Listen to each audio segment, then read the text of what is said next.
Kontestasi elektabilitas calon presiden kembali menghangat. Berdasarkan survei terbaru Litbang Kompas, Ganjar Pranowo menempati peringkat teratas dalam berbagai simulasi kandidat capres. Jarak perolehan elektabilitas antara Ganjar dengan Prabowo bahkan mencapai lebih dari 2% dalam simulasi 5 dan 3 nama.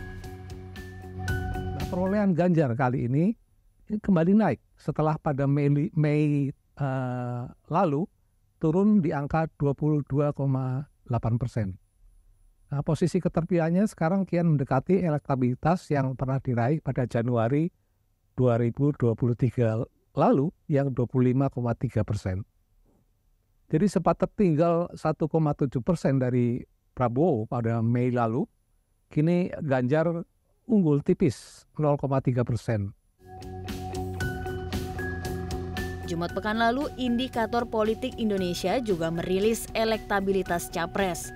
Dari simulasi 3 nama, Ganjar meraih 35,2%, Prabowo 33,2%, dan Anies hanya 23,9%.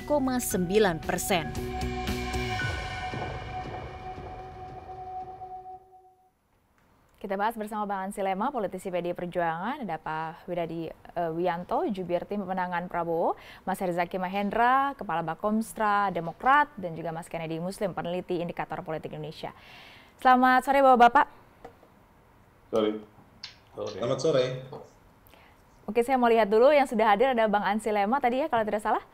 Ada Mas Kennedy, mungkin saya ke Mas Kennedy dulu. Mas Kennedy bisa mendengar suara saya? Ya, bisa. Ya, Mas Kennedy, ini kalau kita lihat dari survei beberapa bulan terakhir, apakah ini berarti bisa dikatakan Ganjar rebound elektabilitasnya dan apa faktor penyebabnya?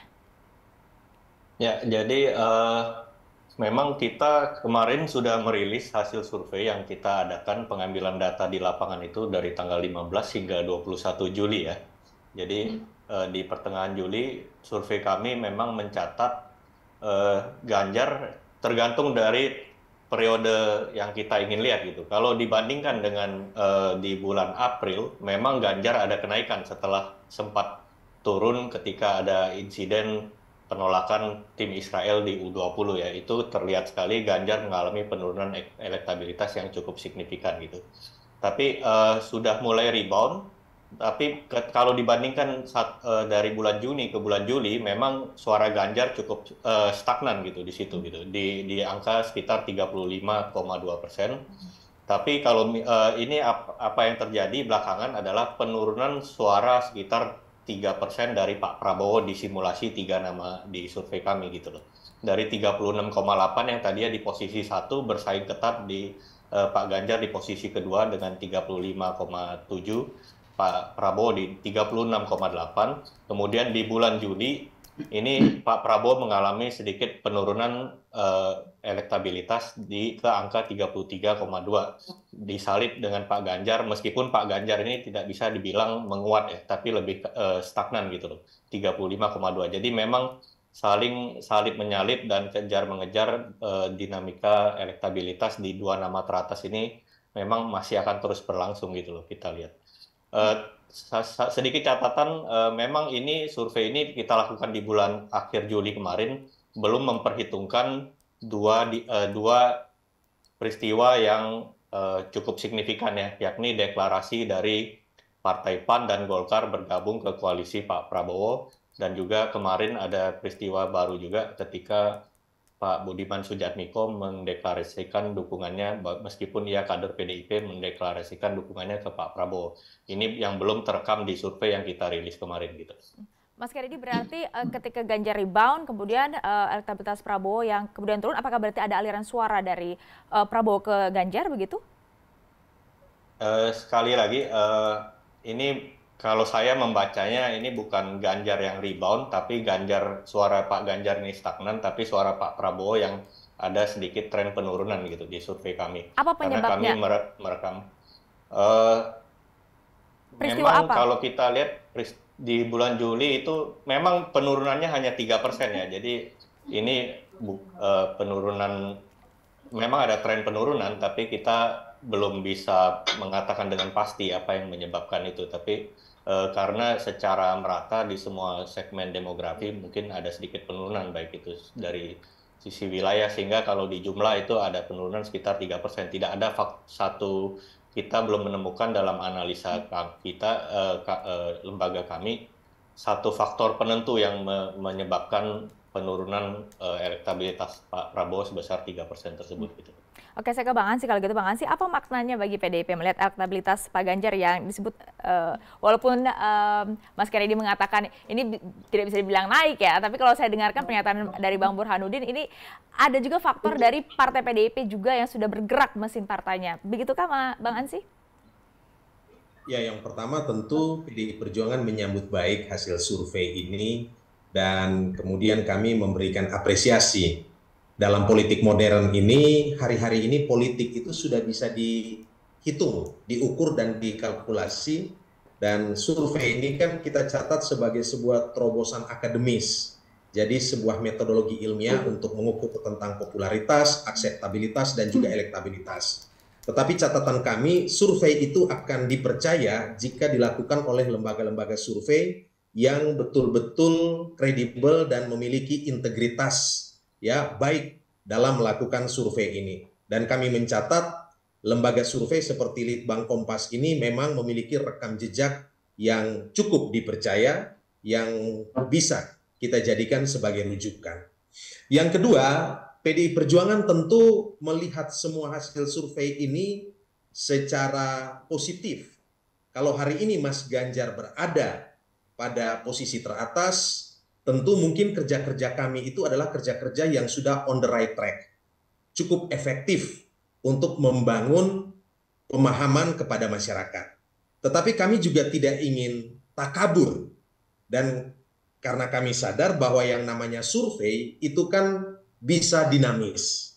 Tetapi kalau ditanya kenapa hari ini Mas Ganjar itu menunjukkan sebuah arah menuju kepada gerak kebangkitan kembali atau istilahnya rebound, kami mencatat ada 3 hal setidaknya. Yang pertama, kami melihat bahwa ada semakin meningkatnya kesadaran publik atau masyarakat tentang pentingnya rekam jejak, prestasi, kualitas kerja, dan kinerja dari masing-masing kandidat ini. Dan kami melihat bahwa Mas Ganjar sebagai calon presiden yang diusung oleh PDI Perjuangan itu memiliki rekam jejak ataupun kerja yang baik. Sehingga kemudian publik melihat dan kemudian meyakini dan mempercayai bahwa Mas Ganjar ini adalah sosok yang memang seorang pemimpin yang bisa mengemban kepercayaan jika diberikan kepercayaan oleh publik. Yang kedua, kami juga mencatat bahwa ada peningkatan kesadaran masyarakat bahwa Mas Ganjar ini adalah sosok yang dianggap paling pantas melanjutkan kerja dari Presiden Joko Widodo. Ini tentu terkait dengan aspek kesinambungan dan kontinuitas kerja-kerja hebat yang sudah dilakukan oleh Presiden Joko Widodo yang juga adalah kader PDI Perjuangan. Dan ini terkonfirmasi dari hasil survei Litbang Kompas yang menyimpulkan bahwa pendukung Pak Joko Widodo yang memilih Mas Ganjar itu mencapai sekitar 63,6%, jauh meninggalkan calon-calon yang lain. Artinya, pemilih Presiden Joko Widodo itu sudah bisa mengidentifikasi bahwa sosok yang dianggap merakyat seperti Presiden Joko Widodo itu adalah Mas Ganjar. Sosok yang dianggap pro-rakyat seperti Presiden Joko Widodo yang berani pasang badan buat masyarakat, yang orientasi kerjanya adalah pada kesejahteraan dan keadilan masyarakat, yang tidak berjarak dengan masyarakat, itu adalah Mas Ganjar. Jadi ini setidaknya beberapa hal yang kemudian mendorong sehingga kemudian elektabilitas Mas Ganjar itu bisa kembali naik. Dan yang ketiga, tentu ini adalah konsekuensi logis dari kerja Mas Ganjar dan PDI Perjuangan serta poros kerjasama partai-partai pendukung Mas Ganjar untuk membangun bonding yang kuat dengan akar rumput. Kita bisa lihat Mas Ganjar itu lebih banyak untuk turun ke masyarakat, menjumpai masyarakat, ada di pasar, ya, ada di tempat-tempat kumuh dan sebagainya, ketimbang melakukan konsolidasi pada level elit. Setidaknya 3 hal ini yang kami catat, ya, yang bisa kemudian memberi pesan kepada masyarakat, dan kemudian masyarakat semakin yakin bahwa Mas Ganjar ini memang orang yang memiliki rekam jejak teruji dalam prestasi kerja, dalam integritas dan kapasitas, juga memiliki keyakinan masyarakat bahwa Mas Ganjar yang paling pantas melanjutkan estafet kepemimpinan bangsa ini 5 tahun ke depan setelah era Presiden Joko Widodo, dan tentu ini adalah kerja bagaimana memenangkan hati akar rumput. Ada 3 catatan dari PDIP ya, Bang Ansy ya. Nah, bagaimana catatan dari Gerindra, dari Pak Wihadi? Mungkin kalau kita lihat pasca U20, beberapa lembaga survei memotret elektabilitas Prabowo unggul dari Ganjar Pranowo. Tapi tadi seperti Mas Kennedy bilang, tampaknya trennya mulai turun. Kenapa bisa kesalip, Pak Wihadi? Ya, saya kira tadi sudah disampaikan oleh Mas Kennedy mengenai masalah hasil surveinya. Jadi kalau saya melihat memang ini ada penurunan demografi ini, saya kira ya ini adalah merupakan evaluasi buat kita semua bahwa apa yang terjadi di bulan Juli itu kita evaluasi, dan saya kira hal-hal tersebut adalah sesuatu hal yang biasa. Tapi penurunan Pak Prabowo kalau kita lihat memang tidak signifikan, hanya memang beberapa daerah sehingga itu mengakibatkan ada sekitar 3% kalau nggak salah itu menurut Mas Kennedy. Namun dalam hal ini kalau kita lihat bahwa kalau dalam survei Litbang Kompas itu bahwa kalau head to head maka Pak Prabowo masih unggul di sini sampai 6% dan dengan Anies juga masih unggul. Nah, saya kira permasalahan di sini kalau kita lihat bahwa memang kalau kita melihat penurunan trennya, memang kita turun dalam ada penurunan, ya kan, di bulan Juli. Ya, ini kan merupakan evaluasi kita bersama, dan kita juga akan tetap mengevaluasi daripada kader-kader kita di daerah, demografi mana memang yang masih lemah dan di mana yang masih perlu peningkatan. Saya kira ini adalah suatu hal yang biasa terjadi dalam situasi akan menuju ke pemilu ini, dan ini merupakan satu hal yang kemungkinan ada yang mesti harus dilihat juga, bahwa kunjungan Pak Prabowo ini kan dalam rangka kunjungan tugasnya dari sebagai Menhan dan segala macam kan belum full kapasitas mengenai waktunya untuk kampanye, tetapi kan dari kunjungan ini kan mungkin tidak semua daerah dan juga tidak semua coverage yang bisa dilakukan. Jadi saya kira ini adalah merupakan suatu evaluasi yang untuk kita semuanya, penurunan 3% itu. Tetapi inilah kerja-kerja keras yang sudah kita lakukan, dan saya kira ini akan terus bertambah terus dengan berbagai peristiwa-peristiwa setelah bulan Juli ini, dan saya kira ini adalah merupakan suatu hal yang membuat kita ke depannya mungkin akan bisa memberikan hasil yang lebih baik, bahwa apa yang dilakukan oleh Pak Prabowo saat ini sebagai Menteri Pertahanan dan sebagai pembantu Pak Jokowi, dan kemudian juga pertemuan-pertemuan dengan relawan, dan saya kira ini adalah peristiwa-peristiwa yang akan berkembang nantinya. Jadi saya kira ini adalah sesuatu hal yang masih belum selesai dan masih bisa berlanjut, dan saya kira semuanya juga kita tahu bahwa pendaftaran presiden dan wakil presiden masih November, dan kita masih ada waktu 6 bulan, dan ini segala sesuatunya masih bisa terjadi. Ya, sekarang saya ke Mas Herzaki dulu, Mas Herzaki, karena Anda harus ada kegiatan berikutnya. Jadi saya akan kasih semua pertanyaan saya ke Mas Herzaki langsung ya, Mas Herzaki. Ini kan kalau baca pres dari KPP sendiri kan kalau dilihat dari tadi kita tampilkan ya, ada top of mind 10 nama, 5 nama, 3 besar memang. Tapi ketika 3 nama baca pres dari KPP ini ternyata urutan yang terakhir, Mas Herzaki. Kalau KPP sendiri sebenarnya punya strategi apa, melakukan apa untuk mendorong elektabilitas dari baca pres KPP Anies Baswedan? Apakah mungkin dengan kemudian segera mengumumkan cawapresnya bersama Pak Ahy misalnya, atau gimana, Mas Herzaki? Iya, terima kasih Mbak Embasi. Kami apresiasi teman-teman Kompas ya, karena ini salah satu survei yang selalu kami simak dan cermati gitu, teman-teman Litbang Kompas. Kan Kompas punya nama besar yang udah puluhan tahun tentunya tidak akan mau dipertaruhkan hanya untuk hal-hal yang pragmatis, 1 atau 2 hal saja. Itu satu. Jadi kami sangat mengapresiasi apa yang disampaikan oleh teman-teman Litbang Kompas. Yang kedua tentu kami juga terus mencermati Demokrat ini sangat percaya dengan namanya metodologi dalam politik. Karena menurut kami politik itu kerja-kerja terukur. Kerja-kerja terukur dan kerja-kerja rasional. Tidak ada rumus ajaib untuk menang di politik. Jadi pada saat kami melihat hasil survei ini, bagi kami ini sebenarnya bukan hal yang baru dan mengejutkan. Bagi kami masih dalam konteks sangat wajar, ya, sangat wajar karena bagaimanapun mesin partai, mesin koalisi dari KPP sendiri, dari Mas Anies Baswedan sendiri, memang kita saat ini masih dalam berproses, ya, masih terus berproses, belum mencapai titik optimal. Karena harapan kami optimalnya nanti di Januari dan di Februari.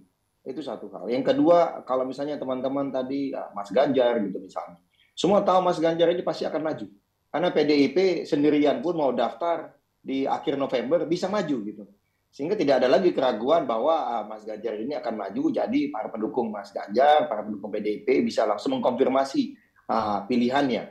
Nah, begitu juga dengan Pak Prabowo dengan tambahan 4 partai tadi. Sebelumnya saja sudah ada Gerindra dan PKB ya, dan tampaknya solid. Jadi dengan ada 4 partai ini pun, kalaupun ada 1 atau 2 yang kabur atau pindah haluan ya tetap akan maju ini Pak Prabowo gitu.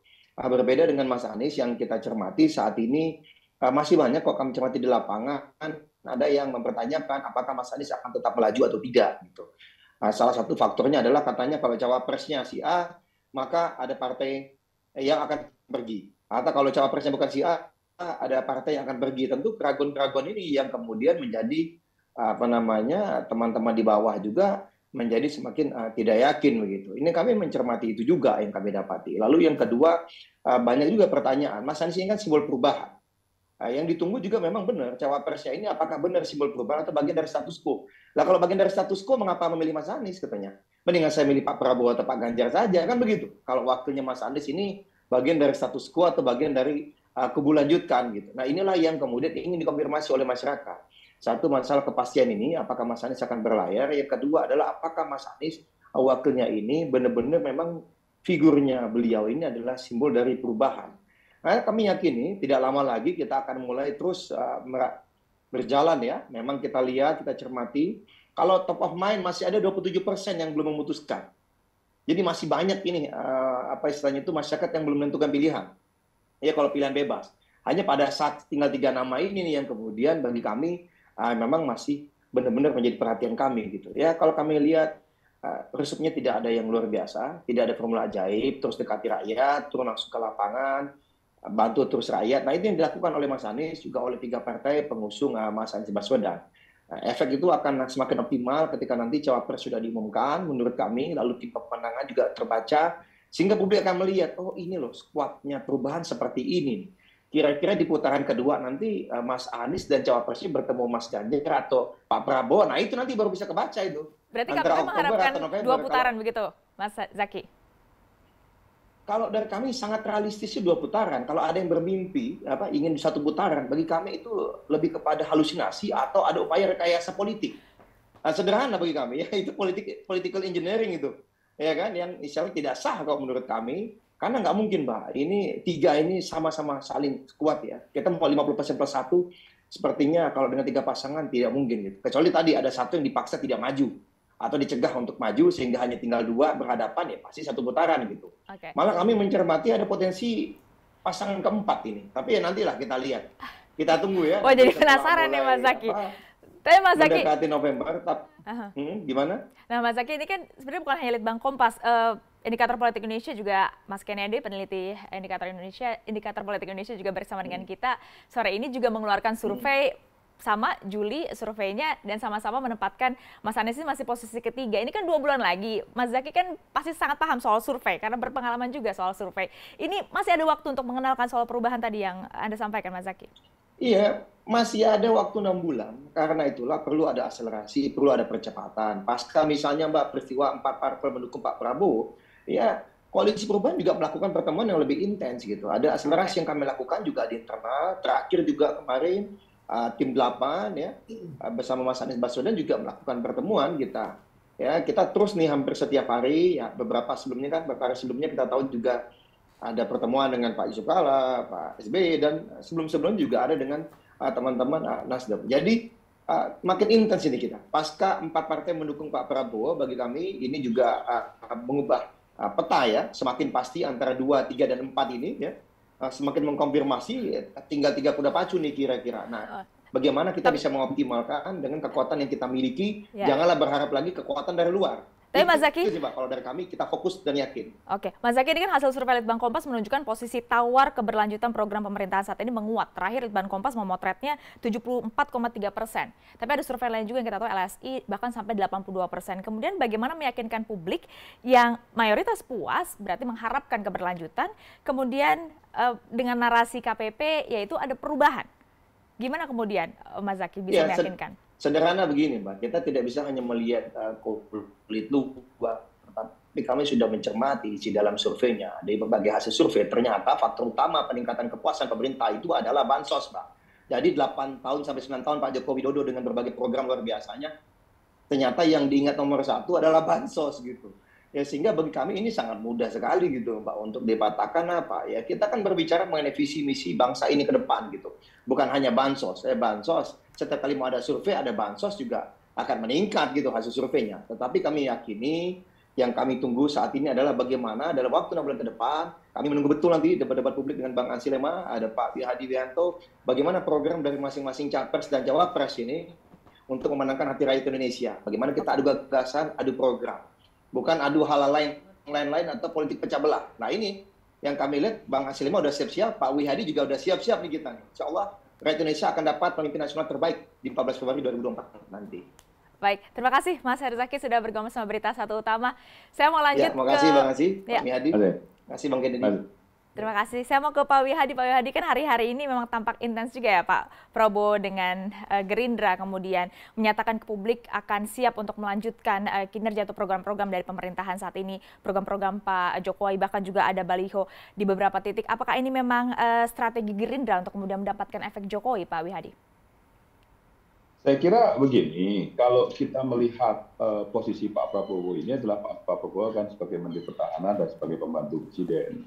Tentunya beliau sangat paham mengenai masalah apa yang dilakukan oleh Pak Jokowi saat ini. Dan beliau juga paham mengenai masalah kendala-kendala apa. Jadi saya kira Pak Prabowo dengan segala macam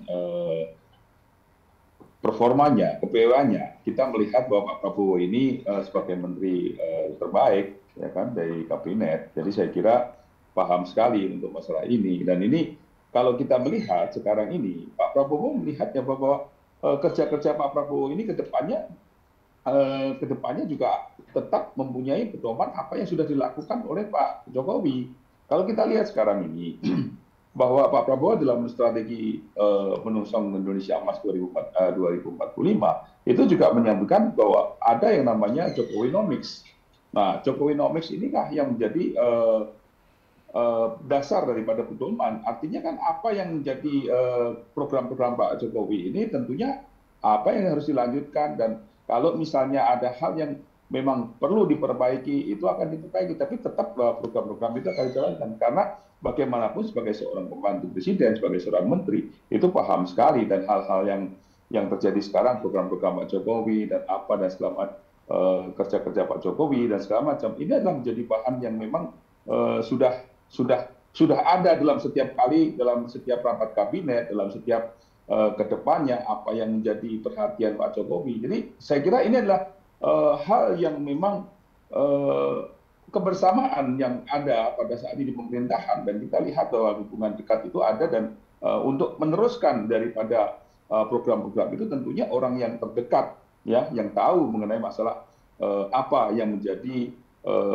permasalahan dan apa yang menjadi prestasi ke depannya. Jadi ini saya kira lebih kepada transfer daripada program-program kerja yang ada saat ini kepada Pak Prabowo ke depannya, kalau misalnya itu yang Pak Prabowo tahu ke depannya akan penerapan daripada program-program tersebut. Jadi saya kira ini sudah menjadi satu bagian yang memang terjadi saat ini, dan ini ke depannya memang akan memuluskan program-program kerja untuk berikutnya gitu. Oke, kalau dari PDIP sendiri Bang Ansi, apakah karena Pak Jokowi adalah kader PDIP sehingga mungkin merasa tidak perlu terlalu banyak upayanya karena sudah pasti mendapatkan efek Jokowi? Ya, sebelum ke sana, saya ingin menegaskan bahwa Pak Jokowi ini dinilai oleh publik sudah kerja benar, ya, sudah punya prestasi dan kinerjanya itu diapresiasi. Terbukti lewat survei-survei ini, approval ratingnya itu paling rendah sekitar 74-75, bahkan di atas 80. Tingkat kepuasannya itu sangat tinggi. Jadi trust publik kepada Presiden Joko Widodo itu sangat tinggi. Ini pula lah yang menjadi harapan publik bahwa kepemimpinan ke depan, Presiden dan Wakil Presiden ke depan, itu harus bisa melanjutkan kerja-kerja hebat yang sudah dilakukan oleh Presiden Joko Widodo. Selama ini ada problem diskontinuitas, diskonektivitas, ganti presiden, ganti program yang baru. Beda presiden, beda partai politik yang memimpin, kemudian orientasinya, visinya kemudian berbeda. Nah, saya kira survei ini itu antara lain juga merekam bahwa sebenarnya Mas Ganjar Pranowo ini adalah sosok yang dinilai oleh publik yang paling mampu untuk menjawab problem diskontinuitas dan diskonektivitas ini. Artinya, untuk melanjutkan estafet kepemimpinan bangsa 2024 sampai 2029, setidaknya melalui survei ini dan survei indikator politik, masyarakat mau menegaskan bahwa yang paling dekat karakter kepemimpinannya, karakter dalam kerjanya, karakter merakyat dan pro-rakyatnya itu adalah seorang Ganjar Pranowo. Saya kira ini suatu hal yang sangat gampang untuk bisa dibaca. Dengan demikian, kemudian bisa disimpulkan bahwa Mas Ganjar ini sejatinya adalah simbol dari regenerasi politik, visioner, dan mengusung tema keberlanjutan pembangunan. Dan ingat, Mas Ganjar ini tidak punya beban masa lalu. Inilah yang kemudian membuat hope atau harapan publik kepada Ganjar Pranowo ini menjadi semakin besar. Oke. Terakhir saya mau Demikian, baik, terima kasih Bang Ansy. Saya mau ke Mas Kennedy dulu. Terakhir Mas Kennedy, singkat saja karena waktu kita terbatas. Ini kalau kita lihat angkanya sekarang masih sangat dinamis. Menurut Anda seberapa besar signifikan perubahan yang bisa terjadi kalau nanti sudah dideklarasikan cawapres masing-masing? Ya, jadi memang situasi 6 bulan ke depan akan bergerak sangat dinamis ya, dan masing-masing partai menurut saya Partai Pak Ansy sudah tidak ada problem dalam mengkonsolidasikan dukungan partainya terhadap capres yang diusung. Terbukti kita menganalisa dari basis dukungan partai terhadap capres yang diusung itu untuk PDIP sudah di atas 70%. Begitu juga dengan Pak Wihadi, angka basis pendukung Gerindra yang ke Pak Prabowo itu sudah bahkan mencapai 76%, hampir bulat ke Pak Prabowo gitu.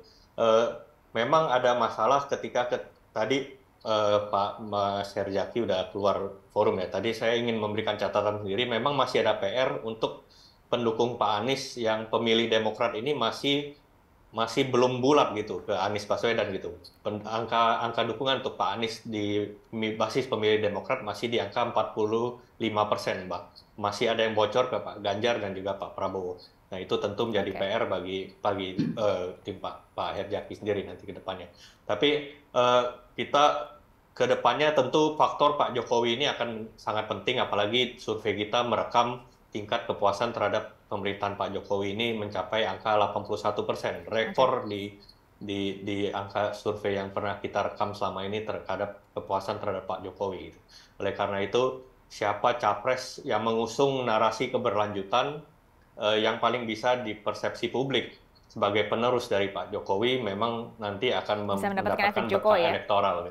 Ya, baik, terima kasih banyak Mas Kennedy, Pak Wihadi dan juga Bang Ansy sudah bergabung sama kita Satu Utama. Kita tunggu nanti gagasan-gagasan dari para baca pres.